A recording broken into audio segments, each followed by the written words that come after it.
ओमज्ञानतिमिरान्धस्य ज्ञानाञ्जनशलाकया चक्षुरुन्मिलितं येन तस्मै श्रीगुरवे नमः। वन्देऽहं श्रीगुरो श्रीयुत्पदकमलं श्रीगुरून् वैष्णवांश्च श्रीरूपं साग्रजातं सहगण रघुनाथान्वितं तं सजीवं साद्वैतं सावधूतं परिजनसहितं कृष्ण चैतन्य देवं श्रीराधा कृष्णपादान् सहगण ललिता श्री विशाखान्वितांश तमादिदेवं करुणानिधानं तमालवर्णं सुहितावतारम् अपार संसार समुद्र सेतुं भजामहे भागवत स्वरूपम्। हे देव हे दैत्य हे भुवनैक बंधो हे कृष्ण हे चपल हे करुणैक सिंधो हे नाथ हे रमण हे नयनाभिराम हा हा कदानुभवितासि पदं दृशोर्मे। श्री कृष्ण चैतन्य प्रभो नित्यानंद श्री अद्वैत गदाधर शिवसदि गौरभक्त वृंद। हरे कृष्ण कृष्ण कृष्ण हरे हरे, हरे राम राम राम हरे हरे। हरे कृष्णा। सर्वप्रथम मैं अपने गुरुपाद पद्म ओम विष्णुपाद अष्टोत्तर शत श्री श्रीमद् भक्तिवेदांत माधव गोस्वामी महाराज के चरण कमलों में अनंत कोटि दंडवत प्रणाम ज्ञापन करता हूँ। हम लोग श्रीमद् भागवत पुराण में तृतीय स्कंध, उसमें हम लोगों ने 9वां अध्याय जो है 9th चैप्टर हम लोगों ने श्रवण किया, जिसमें ब्रह्मा जी जो हैं वो भगवान की स्तुति कर रहे हैं। ब्रह्मा जी ने बहुत सुंदर स्तुति की है भगवान की, और स्तुति करने के बाद वो मौन हो गए और थोड़ा से थके हुए दिख रहे हैं, खिन्नवत। तो ब्रह्मा जी इस प्रकार से खिन्न हैं। उसके बाद फिर मैत्रेय जी कह रहे हैं कि क्योंकि ब्रह्मा जी को सृष्टि करनी है, अब उनको समझ आ नहीं रहा है कि कैसे सृष्टि करनी है, तो उनके कुछ प्रश्न हैं उनके मन में कुछ, तो उसको जानना चाह रहे हैं, इसलिए थोड़ा सा थके हुए से हैं, बड़े चिंतित हैं उस सृष्टि का विज्ञान प्राप्त करने के लिए, उसकी मैथोडोलॉजी प्राप्त करने के लिए, तो इसलिए विषादग्रस्त हो रहे हैं। मैत्रेय जी ये बताते हैं। तब भगवान ने उनके मोह को दूर करने के लिए, इस प्रकार का जो अज्ञान जनित मोह था ब्रह्मा जी का, उस भगवान ने उनको समझाया। गंभीर वाणी में भगवान ने बोला कि देखो, तुम जो कुछ भी मुझसे मांग रहे हो ना, वो मैं तुम्हें पहले ही दे चुका हूं, अर्थात मैं पहले ही सब सृष्टि कर चुका हूं। तुम दोबारा से जब तप करोगे और तत्व ज्ञान सहित दोनों बातों से, तप और तत्व ज्ञान, तो तुम अपने हृदय में ही सब कुछ देख लोगे कि सृष्टि कैसे करनी है, क्या करना है। अब तुम मुझको भी देखोगे और अपने को भी देखोगे, लेकिन ये तभी होगा जब तुम भक्ति के द्वारा एकाग्र चित्त होकर और ध्यान करोगे, तब आपको इस प्रकार से दिखाई देगा। क्योंकि वास्तव में मैं सब जगह व्याप्त हूं और ये सारी सृष्टि मेरे अंदर है। तो इसलिए जो है, आप जब इस प्रकार से करोगे, तो इस प्रकार से जो देखते हैं, जो भक्त लोग हैं, जो सब जगह भगवान को ही व्याप्त देखते हैं, उन्हीं को वास्तव में अपने स्वरूप की प्राप्ति होती है। तो भगवान कहते हैं, तुमने क्योंकि सृष्टि का विस्तार करने की इच्छा की है, इसलिए तुम्हारा चित्त जो है अब आगे से खिन्न नहीं होगा, और ये तुम्हारे ऊपर मेरा अनुग्रह रहेगा कि सभी कुछ तुम्हारे मन में अपने आप से प्रकट हो जाएगा। इसलिए तुम भयभीत मत हो, और ये भी मत सोचो कि तुमको रजोगुण बांध लेगा, क्योंकि रजोगुण का जो स्वभाव है वो बांधना है कर्म के द्वारा। गीता में भगवान ने बताया है, रजोगुण हमें कर्म के द्वारा बांधता है। तो ब्रह्मा जी को यह डर भी था कि मैं इस संसार में बंध ना जाऊं सृष्टि करने के चक्कर में। तो भगवान कह रहे हैं, मेरा अनुग्रह है, मेरी कृपा है तुम पर, तुम बंधोगे नहीं। और जैसे तुमने मेरे को जाना, मेरा दर्शन किया, ये साधारण देहधारी मनुष्यों के लिए संभव नहीं है, लेकिन तुमने इस प्रकार से मेरा जो अनुभव किया है ये, तो इसलिए मैंने तुमको, जब तुम अंदर गए थे कमल की नाल में, तो मैंने तुमको अपना रूप नहीं दिखाया था, कारण कि मैं तुम्हारे हृदय में स्थित हूं, बाहर नहीं हूं मैं कहीं भी। बाहर ढूंढने से नहीं मिलते हैं भगवान। और तुमने जो मेरी स्तुति की है, इतनी तुमने मेरे लिए तपस्या की है, एकाग्रता दिखाई है, ये भी मेरी कृपा का फल है। इस प्रकार जानना, तो इस तुमको अभिमान में नहीं होगा। और इस प्रकार जो तुमने स्तोत्र से मेरी स्तुति की है, उसका जो भजन करेंगे, उसका पाठ करेंगे, वो उनकी सभी कामनाओं को पूरा करेगा और मैं उनसे शीघ्र प्रसन्न हो जाऊंगा। तो जो भी काम हम यज्ञ, दान, तप इत्यादि के द्वारा फल मिलता है, वो सब कुछ जो है भगवान से प्रेम करने से ही हो जाता है। तो भगवान कहते हैं इसलिए तुम केवल मुझसे ही प्रेम करो। कुर्यात देहादियत कृत्य प्रिय, जो कुछ भी करना है, मई रतिम कुर्यात, मुझसे प्रेम करो तुम, तो तुम्हारा सब कुछ करना हो जाएगा। इस प्रकार जो तुमने पूर्व कल्प के अंदर सृष्टि की थी, उसी प्रकार से जो प्रजा है, जो जीव हैं, मेरे अंदर लीन है, तुम उनकी सृष्टि करो, प्रकाशित करो उनको। और इस प्रकार जो है भगवान ने कह के उनसे, और उनका जो मन का संशय था उसको रिमूव करके, उसको हटा के अपना स्वरूप जो था उसको अंतर्निहित कर लिया। अब 10वें अध्याय में हम लोग प्रवेश करते हैं।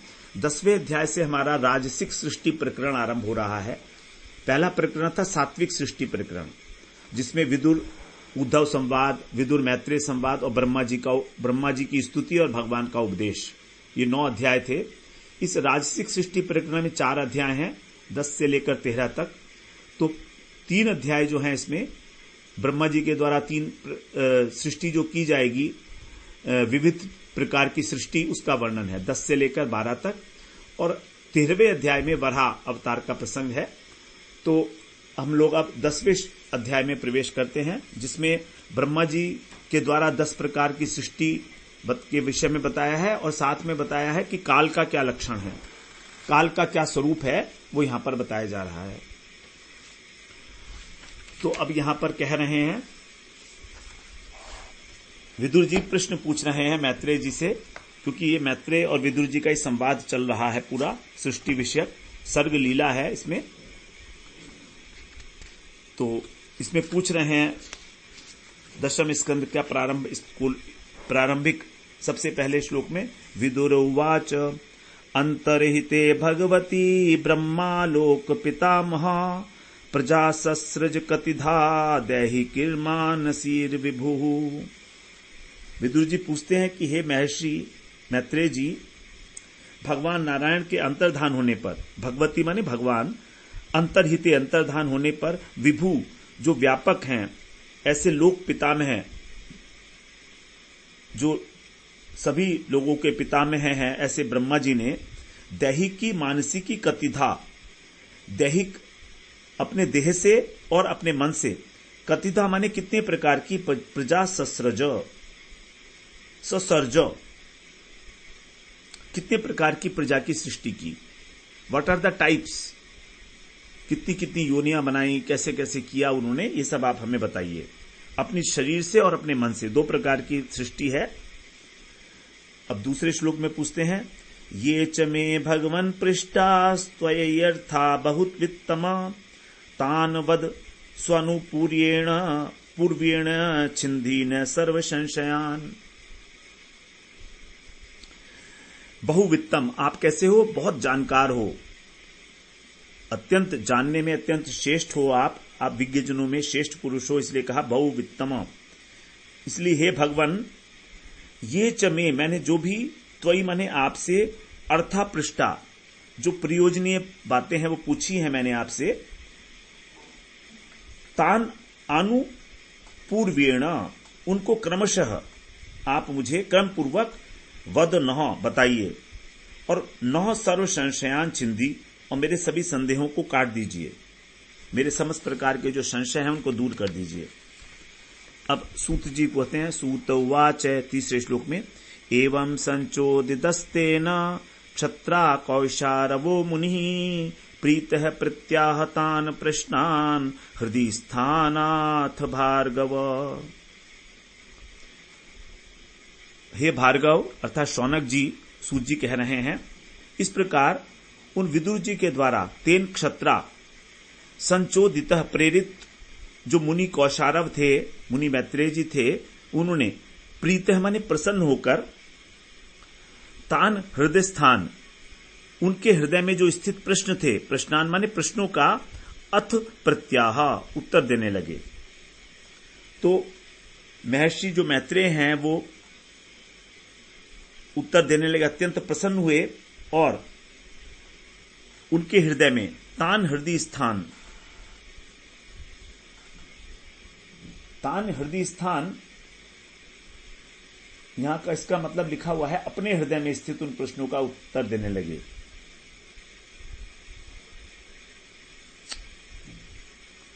इसका अर्थ तो होता है उन हृदयस्थ प्रश्नों का।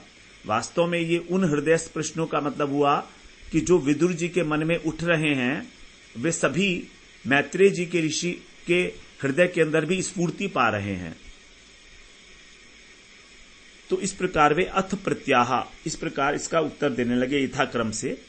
मैत्रेय उवाच विरिंचोपि तथा चक्रे दिव्यम वर्षशतम तपः आत्मन्यात्मान्नमावेश्य यदाह भगवान जह। ऋषि मैत्रेय ने कहा, उवाच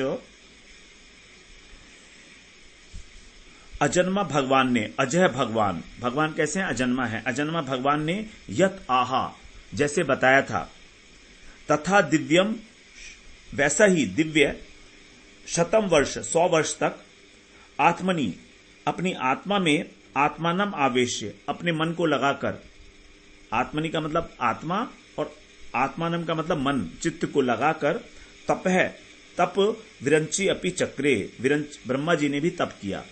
भगवान ने कहा था कि तुम दोबारा तप करो। पहले तप से तो ब्रह्मा जी के सामने भगवान प्रकट हुए, अब दूसरे तप के लिए भगवान का आदेश है कि तुम तप करो और तब जो है सृष्टि कर पाओगे। तो ब्रह्मा जी ने उनके आदेश के अनुसार जैसा बताया था यत आहा, उसी प्रकार उन्होंने देवताओं के जो दिव्य वर्ष हैं 100 वर्ष, इतने दिनों तक तप किया। देवताओं का एक दिव्य वर्ष हमारे 360 वर्षों के बराबर होता है, अर्थात 36,000 वर्ष तक ब्रह्मा जी ने 36,000 मानवीय वर्ष के तक ब्रह्मा जी ने इस प्रकार का तप किया।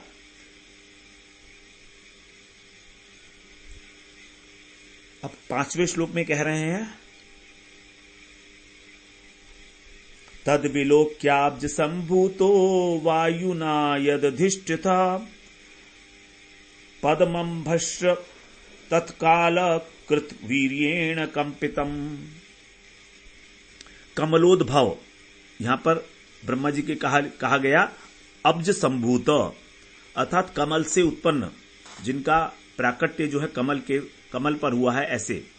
तो ब्रह्मा जी ने कालकृत माने प्रलयकालीन, जो प्रलयकालीन वीर्येण वायुना, बहुत अधिक बलवान वायु अर्थात आंधी, प्रबल वायु के और यत अधिष्ठितम उसके वेग से जिस पर वो बैठे थे, तत्पद्मम उस कमल को, और अंभ माने जल, उस जल को भी कंपितम विलोक्य कांपते हुए देखकर, विलोक्य माने देखकर, अभी आगे इसके साथ अन्वय होगा, 5वें और 6ठे का एक साथ है। तो ब्रह्मा जी ने देखा कि जो वायु है बड़ी प्रलयकालीन वायु बह रही है, और जो कमल है वो हिल रहा है, और जल भी हिल रहा है वायु के कारण। तो इस प्रकार से उन्होंने देखा कि ये दोनों हिल रहे हैं, कमल भी हिल रहा है और जल भी हिल रहा है वायु के कारण। तब उन्होंने क्या किया, 6ठे श्लोक में कह रहे हैं, तपसा येदमानेन विद्यया चात्म संस्थया विवृद्ध विज्ञान बलो निपाद वायुम सहाम्बसा।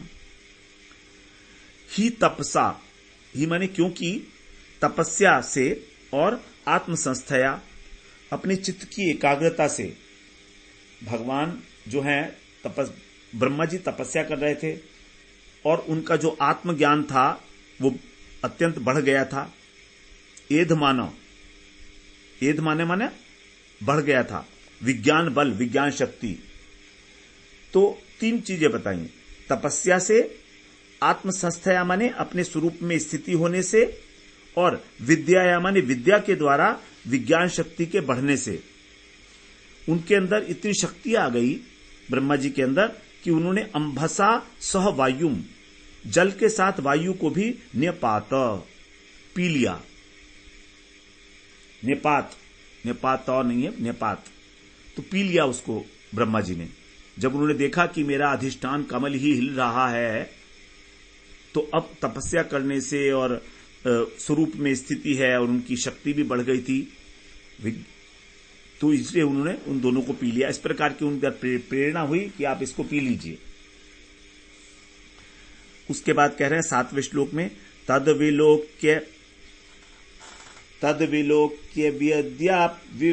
वियद्व्यापी पुष्करम यदधिष्ठितम अनेन लोकान प्रागलीलान कल्पितास्मीत्य चिंतयत। तत् वियत व्यापी, तब उस आकाश व्यापी, व्यत माने आकाश, तो जो आकाश व्यापी अर्थात जो कमल सत्यलोक तक विस्तृत था, बहुत बड़ा कमल था वो। पुष्कर माने कमल, कमल को यत अधिष्ठितम, जिस पर वो बैठे थे, वियत व्यापी मतलब आकाश में व्यापक देखकर, विलोक्य माने देखकर, उन्होंने देखा है जो कमल है ये आकाश में पूरा का पूरा व्याप्त है।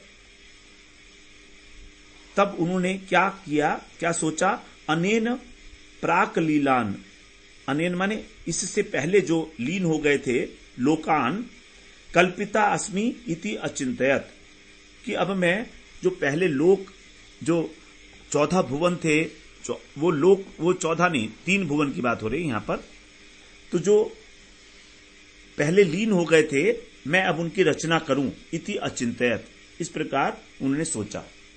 देखिए यहां पर जो ब्रह्मा जी हैं वो प्रत्येक कल्प के अंत में अर्थात प्रत्येक दिन के अंत में सो जाते हैं, और जब वो जागते हैं तो ये भूल जाते हैं कि सृष्टि कैसे की थी। तो ये उस प्रलय के बाद की सृष्टि का वर्णन किया जा रहा है जो नैमित्तिक प्रलय है, जो प्रतिदिन होती है, जबकि जो प्राकृतिक प्रलय है उसमें तो ब्रह्मा जी ही समाप्त हो जाते हैं, वो तो ब्रह्मा जी की आयु पूरे होने पर होती है 100 वर्ष की। तो यहां पर जो सृष्टि है वो कल्प के आरंभ में है, महाकल्प के आरंभ में नहीं, महाप्रलय के आरंभ में नहीं है, प्रलय के आरंभ में है, दैनंदिन प्रलय जिसको बोलते हैं अथवा नैमित्तिक प्रलय बोलते हैं उसके। तो इस प्रकार जब उन्होंने इस प्रकार के आकाशव्यापी कमल को देखा, तब उन्होंने विचार किया कि जैसे पूर्व कल्प के अंदर अर्थात ब्रह्मा जी का पिछला दिन जब लोक जो लीन हो गए थे, मैं उनको इसी से रचूंगा, कमल से ही। अनेन माने इसी के द्वारा, कमल के द्वारा। अब 8वें श्लोक में कह रहे हैं, पद्मकोशम तदाविश्य भगवत कर्म चोदितः एकम व्यभांक्षि दुर्धा त्रिधा भाव्यम द्विसप्तधा। भगवत कर्म चोदित है, भगवान के द्वारा, चोदित माने प्रेरित, तो भगवान के द्वारा जो सृष्टि का कर्म करने के लिए प्रेरित हुए थे ऐसे ब्रह्मा जी ने, तदा पद्म कोशम, उस कमल कोश में आविश्य माने प्रवेश करके, एकम उस एक को, द्विसप्तधा, द्विसप्तधा का मतलब है 2 × 7 अर्थात 14, उस एक को जो 14 रूपों में था, उरुधा बहुत रूपों में, भाव्य माने हो सकता था, जो कमल का कोश था वो इतना बड़ा था कि वो 14 रूपों में था, लेकिन उसमें यह भी संभावना थी कि वो इससे और भी अधिक हो सकता था। मगर ब्रह्मा जी ने उसको क्या किया, त्रिधा व्यभांक्षित, उसको 3 भागों में विभक्त किया, और वो 3 भाग हैं भू, भुवः और स्वः। तो कमल कोश में प्रवेश करने के बाद उन्होंने ये कार्य किया। जब उन्होंने देखा कि ये कमल कोश तो बहुत बड़ा है, 14 भुवन या उससे भी अधिक भागों में विभाजित किया जा सकता है, उस एक कमल को ही, उसी को उन्होंने 3 भागों में त्रिभुवन के रूप में विभक्त कर दिया, भू भुव और स्वह के रूप में। अब आगे कह रहे हैं 9वें श्लोक में, एतावान् जीवलोकस्य संस्था भेद समाहृतः धर्मस्य हि निमित्तस्य विपाकः परमेष्ठ्यसौ। जीवलोकस्य अर्थात जो जीव हैं वे, उनकी एतावान इतनी ही संस्था भेद का मतलब है भोग स्थान, तो इतना ही भोग स्थान का जो भेद है वो समाहृत है, माने वर्णित किया गया है शास्त्रों में। क्योंकि शास्त्रों के अनुसार जीवों के भोग स्थान 3 ही हैं, 3 लोक। ये 3 लोक हैं भू भुव स्वह। तो इस प्रकार से जानकर, क्योंकि अब ब्रह्मा जी जो सृष्टि करेंगे वो शास्त्रों के अनुसार ही तो करेंगे ना, और शास्त्रों का ज्ञान तो उनके हृदय में प्रकाशित हो ही चुका है भगवान की कृपा से। तो इसलिए उस कमल कोश को उन्होंने 3 भागों में विभाजित किया, क्योंकि ये 3 ही वास्तव में जीव मात्र के लिए भोग के स्थान हैं। इन्हीं जगहों पर भोग किया जाता है, भू भुव और स्वः। अनिमित्तस्य धर्मस्य, लेकिन जो निष्काम धर्म है, विपाकः, उसका जो परिणाम है निष्काम कर्म का, वो असौ परमेष्ठी, ये ब्रह्मा जी हैं, ब्रह्मा जी का लोक है। यदि कोई निष्काम कर्म करता है तब इन तीनों लोकों से ऊपर उसकी स्थिति हो जाती है। हमारे जो ऊर्ध्व लोक हैं वो 7 हैं, भू भुव स्वः, फिर आगे आता है महा, जनः, तपः और सत्य। तो यहां कह रहे हैं कि भोग करने के लिए तो केवल 3 लोक हैं, भू भुव स्वः, और जो निष्काम करने वाले हैं उनको जो प्राप्ति होती है उन 4 लोकों की प्राप्ति होती है। ये क्या है? महा, तप, जन और सत्य। इन चारों को ही ब्रह्मलोक भी कह दिया जाता है, क्योंकि ये निष्काम कर्म वालों को ही मिलती है। इसलिए असौ परमेष्ठी, परमेष्ठी का मतलब ब्रह्मा जी, ब्रह्मलोक। तो ये 4 लोक जो हैं वो निष्काम कर्म वालों को मिलते हैं। तो यहां पर अब ब्रह्मा जी जो सृष्टि कर रहे हैं वो इन 3 लोकों की ही करेंगे, भू भुव स्वः का, क्योंकि महा, जन, तप और सत्य तो रहते ही हैं प्रत्येक कल्प के बाद। जो नैमित्तिक प्रलय है उसमें केवल 3 ही जो लोक हैं वो नष्ट होते हैं, भू भुव स्वः। अब आगे विदुर जी कह रहे हैं, विदुर उवाच यथार्थ बहुरूपस्य हरेरद्भुत कर्मणः कालाख्यम लक्षण ब्रह्मन् यथा वर्णयन् प्रभो। हे ब्रह्मन, जो भगवान है वे कैसे हैं? अद्भुत कर्मण हैं, उनके सारे लीलाएं अद्भुत हैं, और बहुरूपस्य, अनंत रूप हैं भगवान के। ऐसे श्री हरि की कालाख्यम, काल नामक जो उनकी शक्ति है, यत आत्थ, जिसका आपने वर्णन किया था, यथा लक्षणम, उसका लक्षण क्या है? जैसा उसका लक्षण हो, हे प्रभु न वर्णय, मुझसे वर्णन कीजिए। अब यहां पर काल का जो लक्षण है वो जानना चाह रहे हैं विदुर जी, तो उस संबंध में प्रश्न है। तो मैत्रेय जी कहते हैं 11वें श्लोक में, मैत्रेय उवाच गुण व्यतिकराकारो निर्विशेषो अप्रतिष्ठितः पुरुषस्तदुपादानम आत्मानं लीलया सृजत।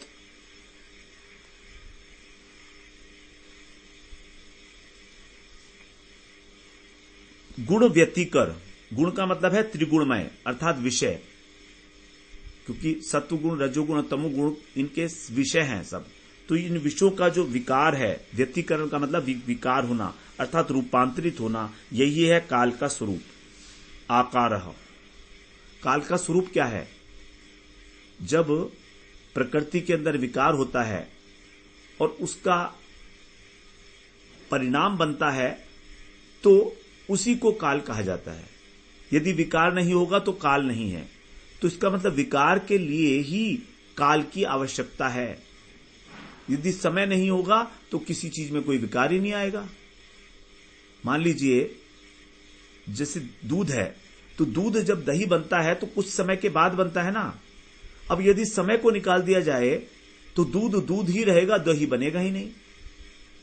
तो विकार का कारण है समय। तो जैसे जैसे समय बीतता है वैसे वैसे ही विकार आ जाता है, जो त्रिगुणात्मक जगत है उसमें। इसलिए कह रहे हैं गुण व्यतिकर।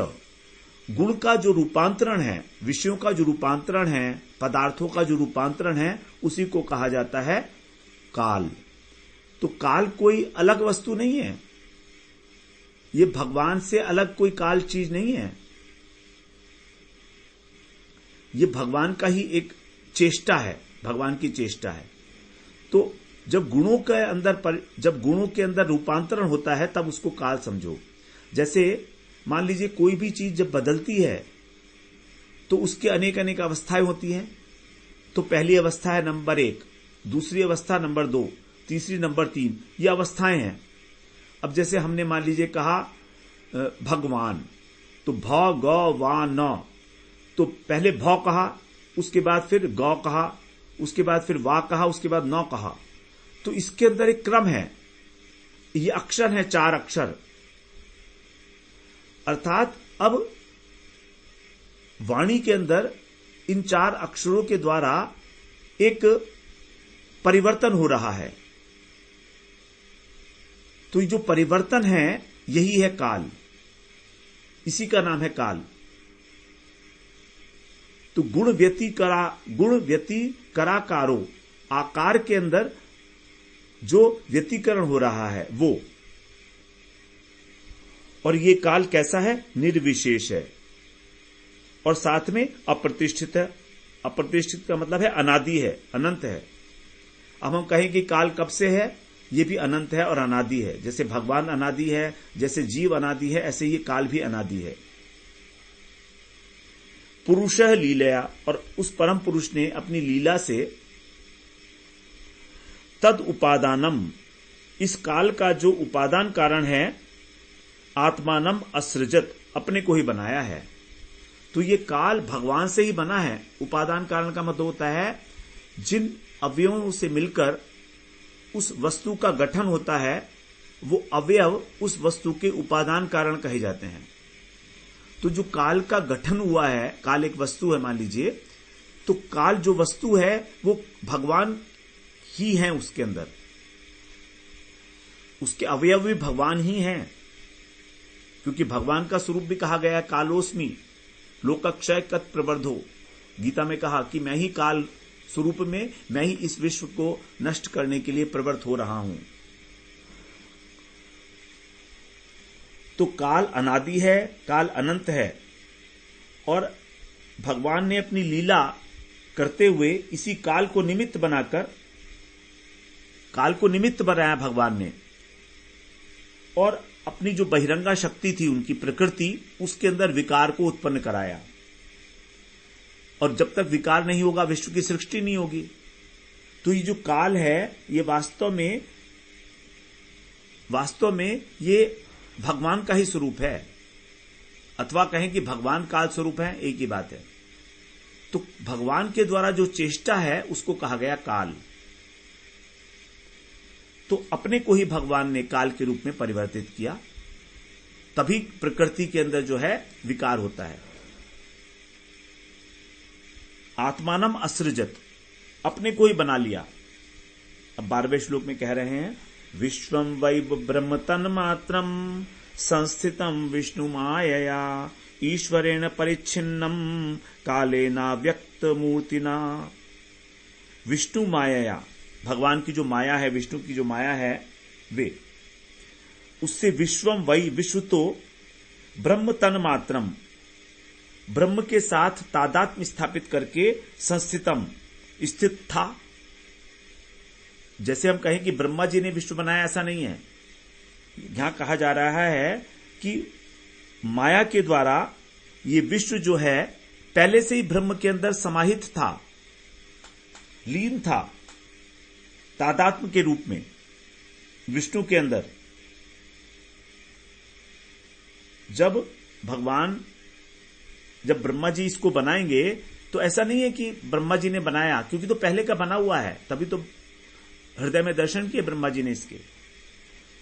अब वही विश्व जो है दोबारा से अव्यक्त स्वरूप भगवान, अव्यक्त मूर्ति ना, जो अव्यक्त स्वरूप भगवान है और सर्व समर्थ हैं, ऐसे भगवान के द्वारा कालेन परिच्छिन्नम, काल के द्वारा पृथक रूप से प्रकाशित होगा। तो ये जो विश्व है ये पहले से भगवान के अंदर है, लेकिन अब भगवान की इच्छा से वही जो अव्यक्त है भगवान के अंदर सूक्ष्म रूप में स्थित है, वही अब स्थूल रूप से प्रकाशित होगा।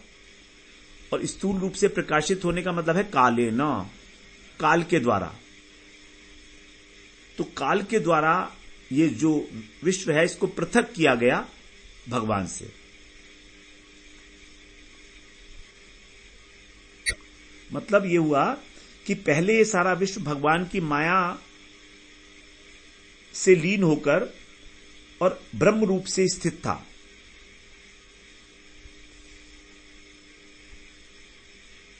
ब्रह्म रूप से।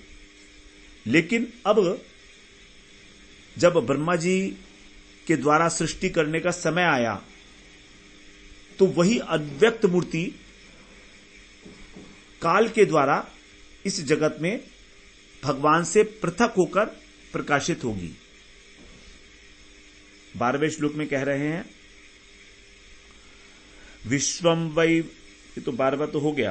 13वें श्लोक में कह रहे हैं यथेदानीम तथाग्रे च पश्चादप्येदीदृशम सर्गो नवविधस्तस्य प्राकृतो वैकृतस्तु यह। एतत् माने यह जगत यथा इदानीम इस समय जैसा है, तथा अग्रे च वैसा ही पहले भी था। जो पहले कल्प था बिल्कुल वैसा ही ऐसे था जैसे अब है, कोई अंतर नहीं है। और पश्चात अपि, और आगे आने वाले कल्प जो है उसमें भी ऐसा ही रहेगा ईदृशम। तस्य सर्गः नवविध, उस जगत की सृष्टि 9 प्रकार की है। जो जगत की सृष्टि है पहले जो हो चुकी है वो 9 प्रकार की है। और जो प्राकृत सृष्टि है वो वैकृत बोलते हैं उसको, वो 10वीं सृष्टि है।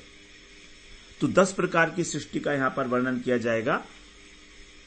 तो जगत की सृष्टि 9 प्रकार की, और जो 10वीं सृष्टि है उसको बोला वैकृत सृष्टि।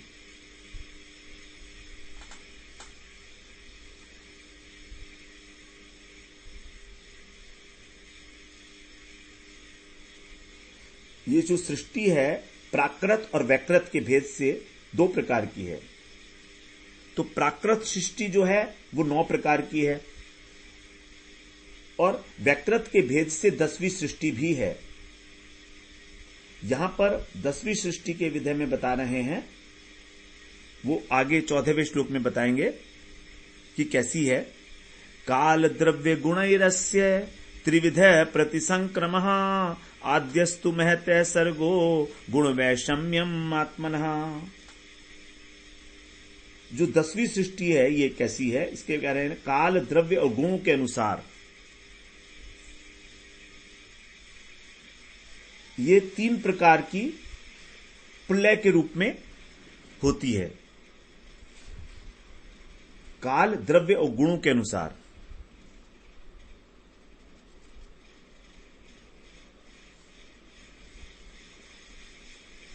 ये 3 प्रकार का कैसे है, इसके अंदर केवल काल के कारण जो है वो 3 प्रकार की है।